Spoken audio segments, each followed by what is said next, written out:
ಪ್ರಿಯ ವೀಕ್ಷಕರೇ ನಮಸ್ಕಾರ. ಈ ಒಂದು ಅಪ್ಡೇಟು ಅಥವಾ ಬ್ರೇಕಿಂಗ್ ನ್ಯೂಸು ತುಂಬ ಇಂಪಾರ್ಟೆಂಟ್. ಕೆಲವೊಂದು ವಿಚಾರಗಳು ಕೆಲವೊಂದು ಕಾರಣಗಳಿಗೋಸ್ಕರ ಇಂಪಾರ್ಟೆಂಟ್ ಅಂತ ಅನಿಸ್ತದೆ. ಈ ಒಂದು ವಿಷಯನೂ ಕೂಡ ಕೆಲವೊಂದು ಕಾರಣಗಳಿಗೋಸ್ಕರ ತುಂಬ ಇಂಪಾರ್ಟೆಂಟ್ ಅಂತ ಅನಿಸ್ಬೋದು, ಕೆಲವರಿಗೆ ಇದೇನಪ್ಪ ಇಂಥ ವಿಷಯಗಳು ಕೂಡ ಇಂಪಾರ್ಟೆಂಟ್ ಆಗ್ತವ ಅನ್ನುವಂಥ ಒಂದಷ್ಟು ಆಲೋಚನೆಗಳು ಕೂಡ ಬರ್ಬೋದು. ಯಾಕೆ ಈ ಒಂದು ವಿಚಾರ ಇಂಪಾರ್ಟೆಂಟ್ ಅಂತ ಅನಿಸ್ತಾ ಇದೆ ಅಂತ ಹೇಳಿದ್ರೆ, ಒಂದು ಕಾಲದಲ್ಲಿ ಅಂಡರ್ ವರ್ಲ್ಡ್ನಲ್ಲಿ ತನ್ನದೇ ಆದ ಕದರನ್ನು, ತನ್ನದೇ ಆದ ಸೆನ್ಸೇಷನನ್ನು, ತನ್ನದೇ ಆದ ವೈಬ್ರೇಷನನ್ನು ಸೃಷ್ಟಿ ಮಾಡಿದಂತಹ ಒಬ್ಬ ವ್ಯಕ್ತಿ, ಅಪರಾಧ ಜಗತ್ತಿಗೆ ಸಂಬಂಧಪಟ್ಟಂತೆ ನಂಟನ್ನು ಹೊಂದಿದಂಥ ವ್ಯಕ್ತಿ, ಅದರ ಸವಾಸನೆ ಬೇಡಪ್ಪ, ಪಾತಕ ಲೋಕದ ನಂಟೇ ಬೇಡಪ್ಪ ಅಂತೇಳಿ ಸಾರ್ವಜನಿಕ ಸೇವೆಗೆ ಮುಂದಾಗಿರುವಂಥ ಒಬ್ಬ ವ್ಯಕ್ತಿಯ ಹೆಸರು, ಆತನ ಹೆಸರು ಎಲ್ಲರಿಗೂ ಕೂಡ ಗೊತ್ತಿರುವಂತೆ ಸೈಲೆಂಟ್ ಸುನೀಲ ಅಲಿಯಾಸ್ ಸುನೀಲ್ ಕುಮಾರ್.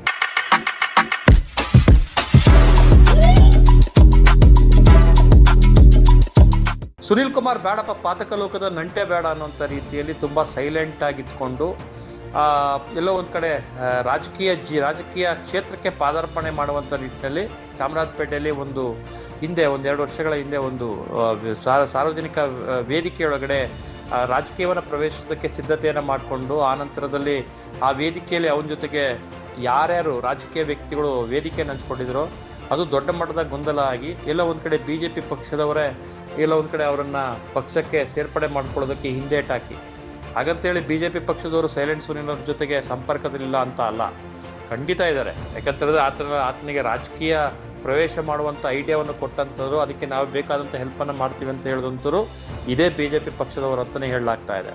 ಯಾಕಂದರೆ ಸೈಲೆಂಟ್ ಸುನೀಲು BJP ಪಕ್ಷವನ್ನು ಸೇರುವಂಥ ಆಲೋಚನೆಯನ್ನು ಏನಾದರೂ ಮಾಡಿದ್ದಾನೆ ಅಂತ ಹೇಳಿದ್ರೆ, ಅಂಥ ಒಂದು ಆಲೋಚನೆನ ಅವರ ಮನಸ್ಸಿನಲ್ಲಿ ತುಂಬಿರುವಂಥ ಸಾಧ್ಯತೆಗಳು ಕೂಡ ಇದೆ. ಅವ್ರು ಯಾರು ಮಾಡಿರ್ಬೋದು ಅಂತ ಹೇಳೋದು BJPಯವರೇ ಮಾಡಿದ್ರೆ ಅನ್ನೋಂಥದ್ದು ಎಲ್ಲರಿಗೂ ಕೂಡ ಗೊತ್ತಿರುವಂಥ ವಿಚಾರ. ಅದು ಇರಲಿ, ಅದು ಪಕ್ಕಕ್ಕಿರಲಿ. GBA ಎಲೆಕ್ಷನ್ನು ನಂತರ ರಾಜಕೀಯ ಜೀವನಕ್ಕೆ ಬೇಕಾದಂಥ ಒಂದು ಅಡಿಪಾಯವನ್ನು GBA ಎಲೆಕ್ಷನ್ ಮೂಲಕ ಅವ್ರು ಮಾಡ್ಕೊಳ್ತಾರೆ ಅನ್ನುವಂಥ ಮಾತುಗಳೇನು ಕೇಳಿ ಬರ್ತಾ ಇತ್ತು. GBA ಎಲೆಕ್ಷನ್ಗೆ ಒಂದೆರಡು ವಾರ್ಡ್ಗಳನ್ನು ಕೂಡ ಅವರು ಆಯ್ಕೆ ಮಾಡ್ಕೊಂಡಿದ್ರು. ಚಾಮರಾಜಪೇಟೆ ವಿಧಾನಸಭಾ ಕ್ಷೇತ್ರದಿಂದಲೇ 2 ವಾರ್ಡ್ಗಳನ್ನು ಆ ವಾರ್ಡ್ ಅಲ್ಲ ಅಂದರೆ ಈ ವಾರ್ಡ್ ಅಲ್ಲ ಅಂದರೆ ಆ ವಾರ್ಡ್ ಅನ್ನೋಂಥ ರೀತಿಯಲ್ಲಿ ಒಂದೆರಡು ಸ್ಪೆಕ್ಯುಲೇಷನ್ಸ್ ಇದ್ದೇ ಇದೆ. ಸುನೀಲ್ಗೆ ಸ್ಪೆಕ್ಯುಲೇಷನ್ ಇದ್ದೇ ಇದೆ. GBA ಎಲೆಕ್ಷನ್ ಕೂಡ ಶೀಘ್ರದಲ್ಲೇ ಆಗುತ್ತೆ ಅನ್ನೋಂಥ ಒಂದು ಮಾತುಗಳು ಕೇಳಿಬರ್ತಿರೋದ್ರಿಂದಾಗಿ GBA ಎಲೆಕ್ಷನ್ನಲ್ಲಿ ಆ ವಾರ್ಡ್ ಅಥವಾ ಈ ವಾರ್ಡಲ್ಲಿ ಸ್ಪರ್ಧಿಸೋದು ನಿಕ್ಕಿನೇ ಆಗೋಗಿದೆ ಸೈಲೆಂಟ್ ಸುನೀಲ್ಗೆ. ಅದರ ಆಚೆಗೆ ಮತ್ತೊಂದು ಸುದ್ದಿ ಏನು ಕೇಳಿಬರ್ತಾ ಇದೆ, GBA ಎಲೆಕ್ಷನ್ ಆಗಲಿಲ್ಲಪ್ಪ, ಅದರ ಆಚೆ ಇನ್ನೇನು ಮಾಡ್ಬೋದು ಸೈಲೆಂಟ್ ಸುನೀಲ್ ಅಂತ ಹೇಳಿದ್ರೆ, 2 ವಿಧಾನಸಭಾ ಚುನಾವಣೆಯಲ್ಲಿ ಸ್ಪರ್ಧಿಸುವಂಥ ಸಾಧ್ಯತೆಗಳು ಕೂಡ ಇದೆ ಅನ್ನೋಂಥ ಒಂದು ಮುನ್ಸೂಚನೆಯನ್ನು ಕೂಡ ಅವರ ಪಾಳೆಯಿಂದ ಈಗಾಗಲೇ ಕೇಳಿ ಬರ್ತಾ ಇದೆ. ಅವರ ವಿಶ್ವಸನೀಯ ಮೂಲಗಳು ಈ ಒಂದು ಮಾತನ್ನು ಹೇಳ್ತಾ ಇದ್ದಾವೆ.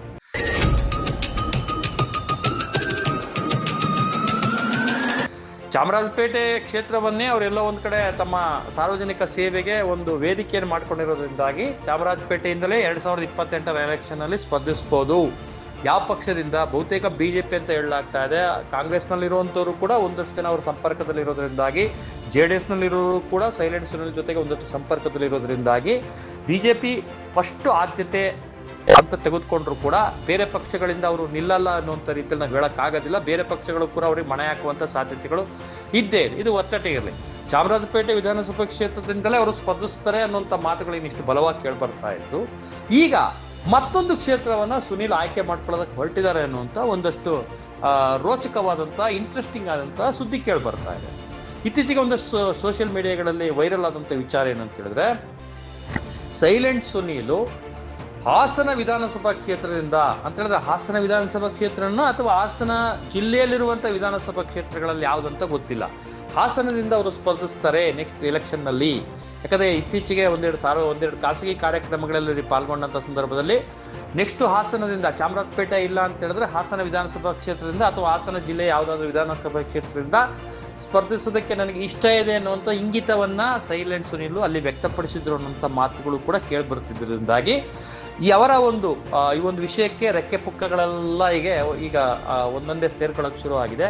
ಚಾಮರಾಜಪೇಟೆ ವಿಧಾನಸಭಾ ಕ್ಷೇತ್ರ ಏನಾದರೂ ಕೈ ಕೊಟ್ಟಿದ್ದೇ ಆದಲ್ಲಿ ನೆಕ್ಸ್ಟ್ ಆದ್ಯತೆ ಸುನೀಲ್ಗೆ ಹಾಸನ ಅಥವಾ ಹಾಸನ ಜಿಲ್ಲೆಯಲ್ಲಿರುವಂಥ ಯಾವುದಾದ್ರೂ ವಿಧಾನಸಭಾ ಕ್ಷೇತ್ರ ಆಗುತ್ತೆ ಅನ್ನುವಂಥ ಮಾತುಗಳು ಕೂಡ ಕೇಳಿಬರ್ತಾ ಇದೆ.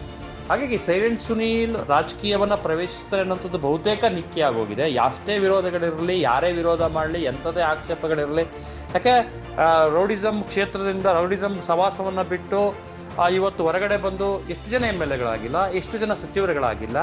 ಹಾಗೆ ಇವತ್ತು ಕೂಡ ರಾಜಕೀಯದಲ್ಲಿರುವಂಥವ್ರಿಗೆ ಎಷ್ಟು ಜನರಿಗೆ ಇವತ್ತು ರೌಡಿಸಂ ನಂಟಿಲ್ಲ, ಪಾತಕ ಲೋಕದ ನಂಟಿಲ್ಲ, ಅವರು ತಮ್ಮನ್ನ ಸೆಕ್ಯೂರ್ ಮಾಡ್ಕೊಳ್ಳೋದಕ್ಕೆ ಎಷ್ಟು ಜನ ಇವತ್ತು ರೌಡಿಗಳನ್ನ ಅವ್ರು ಬಳಸ್ಕೊಳ್ತಾ ಇಲ್ಲ. ಇದೆಲ್ಲ ಇರುವಂತ ಸಂದರ್ಭದಲ್ಲಿ ಗಾಜಿನ ಮನೆಯಲ್ಲಿ ಕುಳಿತುಕೊಂಡು ಕಲ್ಲೊಡೆಯುವಂತ ಪ್ರವೃತ್ತಿಯನ್ನ ಏನು ಕೆಲವು ರಾಜಕೀಯದವ್ರು ಮಾಡ್ತಾ ಇದ್ದಾರೆ, ಅದು ಸೂಕ್ತ ಅಲ್ಲ ಅನ್ನುವಂಥದ್ದು ಸಾರ್ವಜನಿಕವಾಗಿ ಕೇಳಿಬರ್ತಿರುವಂತ ಪ್ರಶ್ನೆ.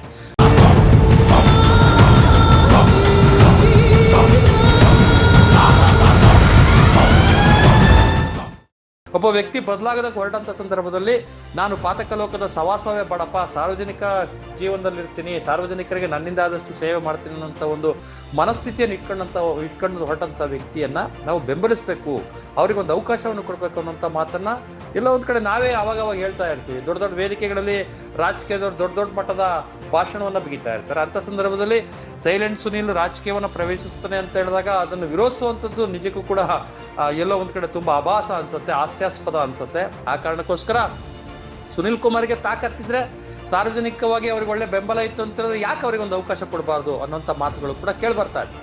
ಎಲ್ಲಾ ಮಾತುಗಳ ನಡುವೆಯೂ ಕೂಡ ಸೈಲೆಂಟ್ ಸುನೀಲ್ GB ಎಲೆಕ್ಷನ್ ಇಂದ ನಿಂತ್ಕೊಳ್ತಾರೆ ಅಂದಾಗ ಯಾವ ವಾರ್ಡನ್ನ ಆಯ್ಕೆ ಮಾಡ್ಕೊಳ್ತಾರೆ, ಚಾಮರಾಜಪೇಟೆ ಅನ್ನೋಂಥದ್ದು ಬಹುತೇಕ ಪಕ್ಕ ಆಗಿದೆ ಅನ್ನೋಂಥ ಮಾತುಗಳಿದೆ. ಚಾಮರಾಜಪೇಟೆಯೊಳಗಡೆ ಯಾವ ವಾರ್ಡನ್ನ ಅವ್ರು ಆಯ್ಕೆ ಮಾಡ್ಕೊಳ್ತಾರೆ ಅನ್ನೋಂಥದ್ದು ಒಂದು ಮಟ್ಟದ ಪ್ರಶ್ನೆ ಆಗಿದೆ. ಅದು ಹೋಯ್ತು ಅಂತ ಹೇಳಿದ್ರೆ GB ಎಲೆಕ್ಷನ್ ಅಲ್ಲಿ ಬಹುಶಃ ಅವರ ಅದೃಷ್ಟ ಕೈ ಕೊಡ್ತು ಅಂತ ಹೇಳಿದ್ರೆ, ಅಥವಾ ಅವರಿಗೆ ಎಲೆಕ್ಷನ್ ನಿಂತ್ಕೊಳ್ಳೋದಕ್ಕೆ ಅವಕಾಶನೇ ಸಿಗಲಿಲ್ಲ ಅಂತ ಹೇಳಾದ್ಮೇಲೆ ಅವ್ರು ಯಾವ ಒಂದು ವಿಧಾನಸಭಾ ಕ್ಷೇತ್ರ ನೆಕ್ಸ್ಟ್ ಇರುವಂಥದ್ದು GB ಎಲೆಕ್ಷನ್ ಮುಗಿತು ಅಂತ ಹೇಳಿದ್ರೆ ನೆಕ್ಸ್ಟ್ ಇರೋದು 2028ರ ವಿಧಾನಸಭಾ ಎಲೆಕ್ಷನ್. ಆ ವಿಧಾನಸಭಾ ಎಲೆಕ್ಷನ್ ಒಳಗಡೆ ಚಾಮರಾಜಪೇಟೆಯನ್ನೇ ಕ್ಷೇತ್ರವನ್ನು ಮಾಡ್ಕೊಂಡಿರೋದ್ರಿಂದಾಗಿ, ಅಲ್ಲೇ ಅವ್ರು ಇರೋದ್ರಿಂದಾಗಿ ಚಾಮರಾಜಪೇಟೆಯನ್ನು ಅವ್ರು ಆಯ್ಕೆ ಮಾಡ್ಕೊಳ್ಬೋದಾ, ಅಥವಾ ಅದು ಬೇಡ ಅಂತೇಳಿ ಹಾಸನ ವಿಧಾನಸಭಾ ಕ್ಷೇತ್ರನ ಆಯ್ಕೆ ಮಾಡ್ಕೊಳ್ಬೋದಾ ಅನ್ನುವಂಥ ಕುತೂಹಲದ ಪ್ರಶ್ನೆಗಳು ಕೂಡ ಕಾಡ್ತಾ ಇದೆ. ಇದಕ್ಕೆ ಸಂಬಂಧಪಟ್ಟಂತೆ ಸ್ಪಷ್ಟವಾಗಿ ಇಲ್ಲೇ ನಿಲ್ತಾರೆ ಅನ್ನುವಂಥದ್ದು ಮಾಹಿತಿಯನ್ನ, ಸ್ಪಷ್ಟತೆಯನ್ನು ಇವರು ಕೂಡ ಅವರ ಪಾಳ್ಯದಿಂದ ಯಾರು ಕೂಡ ನೀಡಿಲ್ಲ.